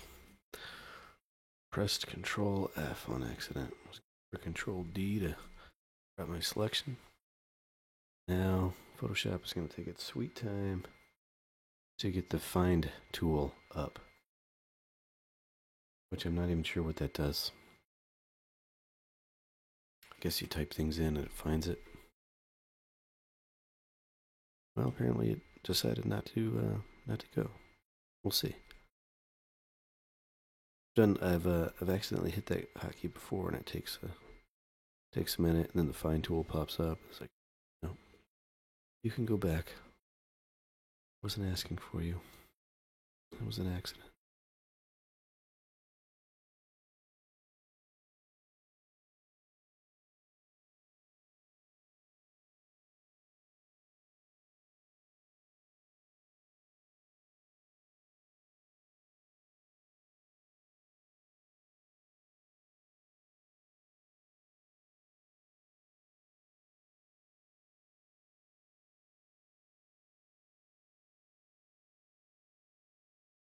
Pretty interesting building shapes over.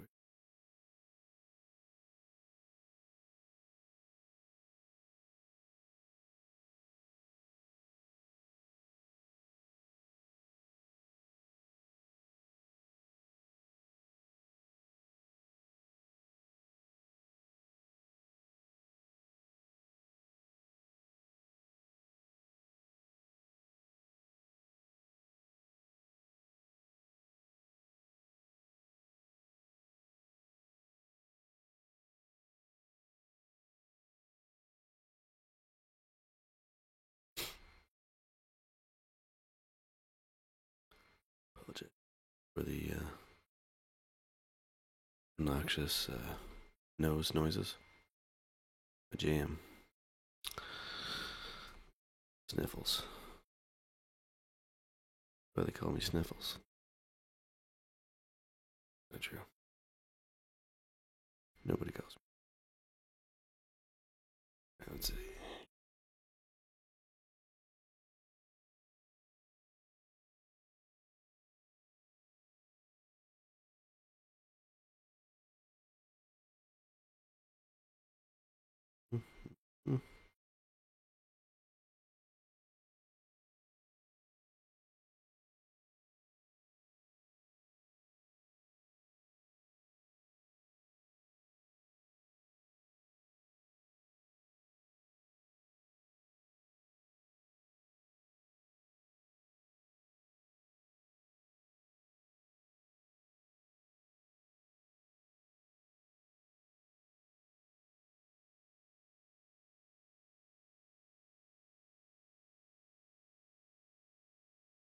Mm-hmm.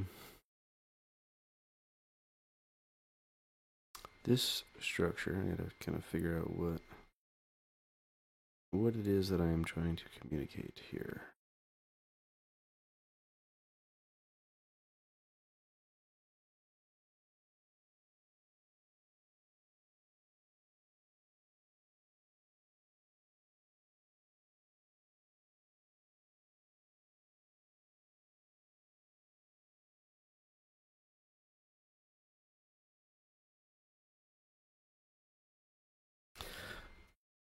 Like I said, once you start getting into this part, then you're really committed to making all of this make sense. And it may be more than I feel like doing right now, especially if, I'm just looking at these as practice thumbnails. But I wanted to tackle a larger cityscape like this. I just find it interesting. So obviously would take me a little longer than a typical subject that I'm more familiar with, but I think I've got the time in me tonight to really fully flesh this out.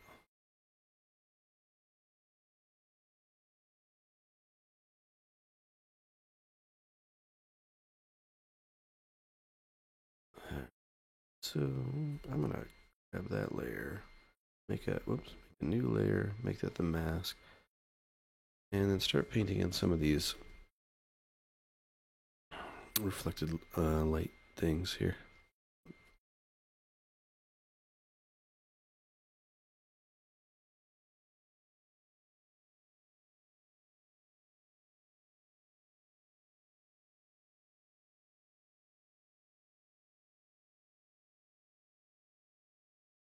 And to give this a little bit of dimensionality, as if these are, actually blocking some of the light in the scene.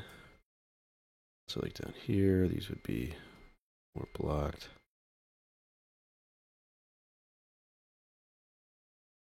If that's our sun there, so like these here.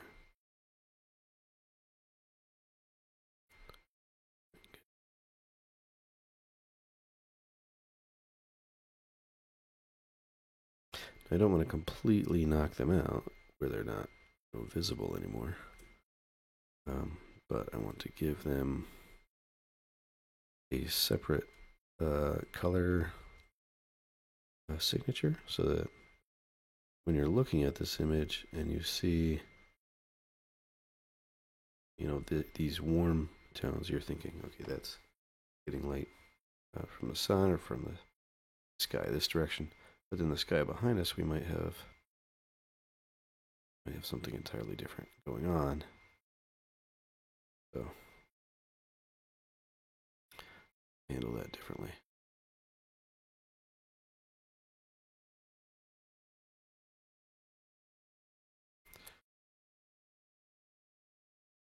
Okay. And I'm gonna just play with that idea on the side. So I'm gonna get this light color and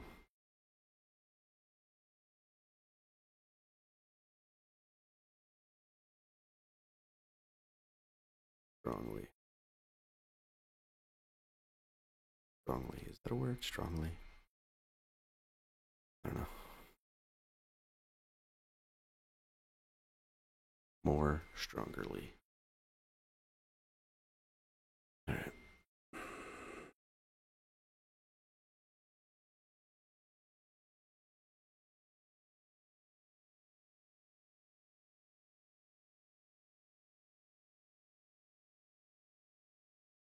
Some of these are reds, oranges.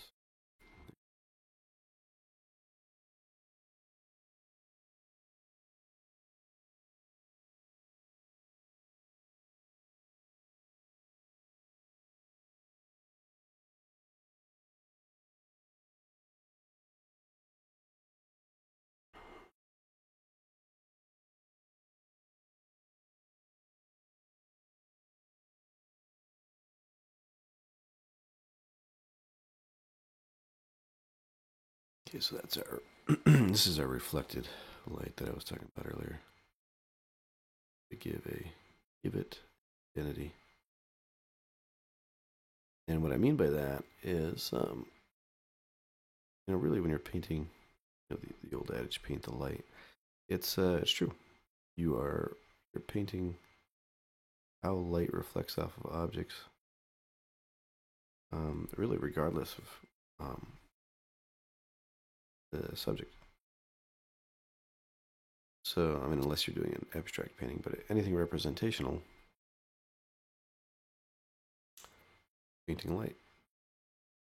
And so, what I need to be thinking here is the light behind me is, atmospheric. So, these faces that are obscured from the sun but are still getting some kind of light. They're somewhere. So, behind, at least in my conception of it.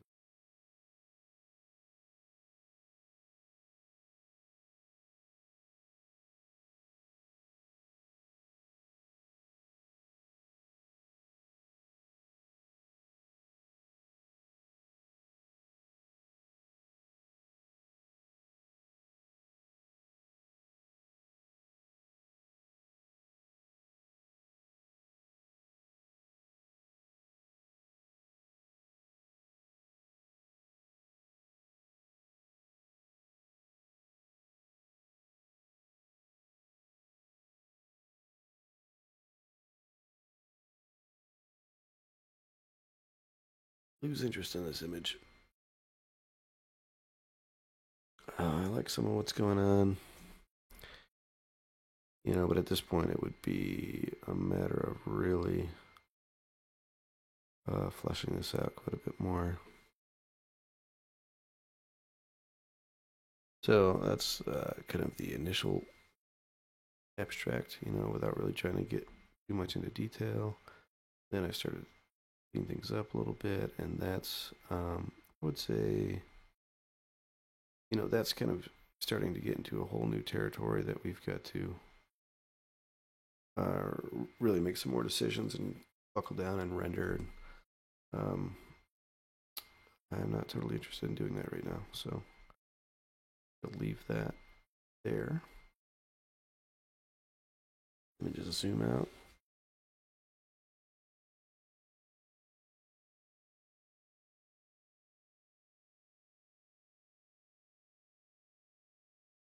Yeah, I'm gonna disable those layers and kind of just leave that like that, or like that.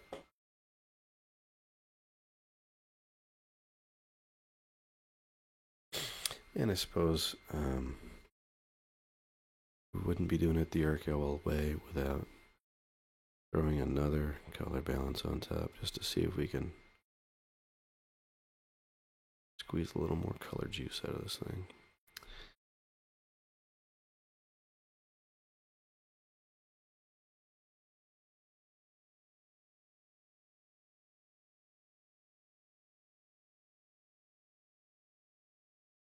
Okay.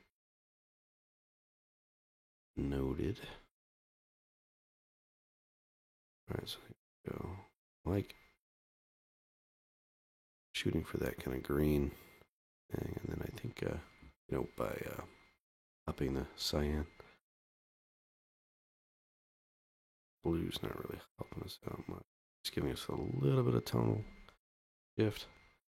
And then probably get a little control out of, that magenta to green is going to allow us to get some transition control. Transition control, that's a funny phrase.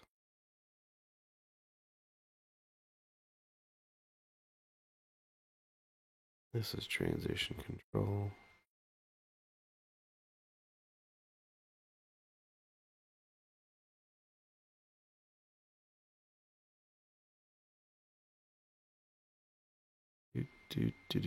Do.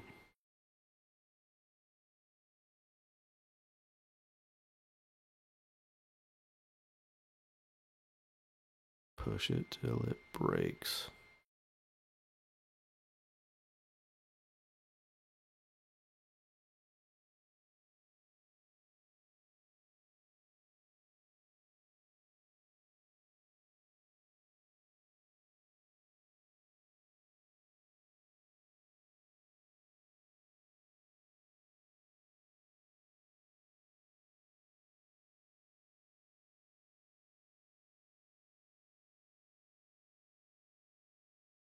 And yeah, I'm really starting to reach that point where I'm just gonna throw my hands up in the air and say, yeah, never mind. Whatever. Good enough. No, we're not gonna do that. I'm gonna push through. Because that's the wrong attitude to have.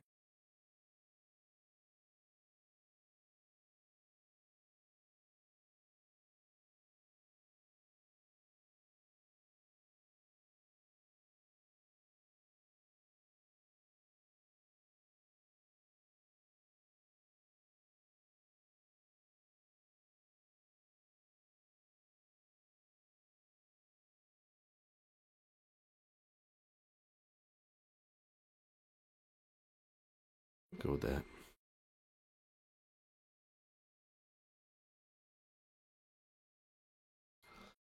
See if we gain anything out of doing that.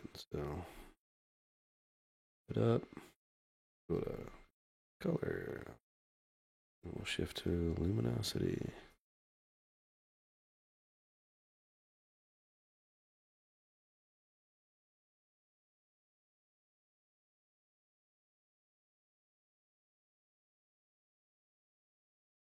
think that does help a little bit. It splits these out.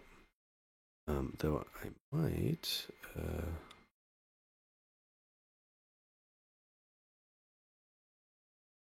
go ahead and do what I always do.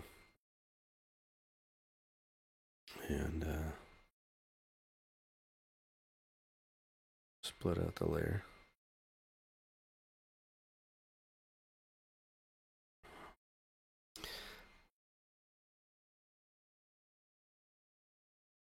Too much of that background.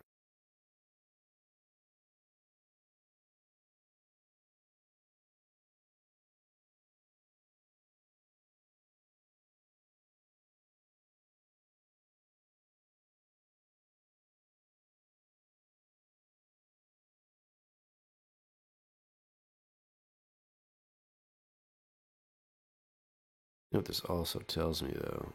If I've got to go down this far to get to my background, and I've got a pretty dark image.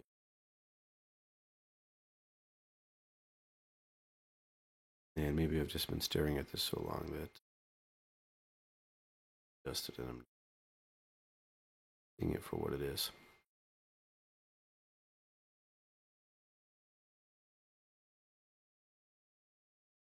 Be really dark. Okay.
I care for that. The green thing going on there.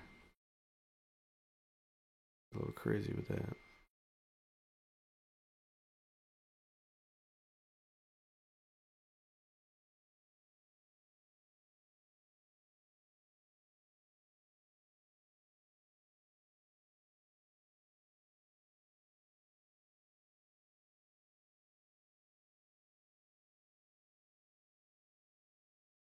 With that.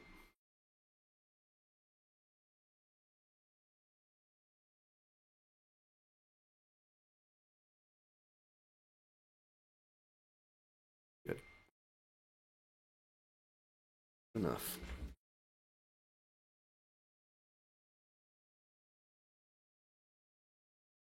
And then we'll hide them just to see. Yep, I think that does help. And it's 11:25. I think that's good for now. Thank you for joining.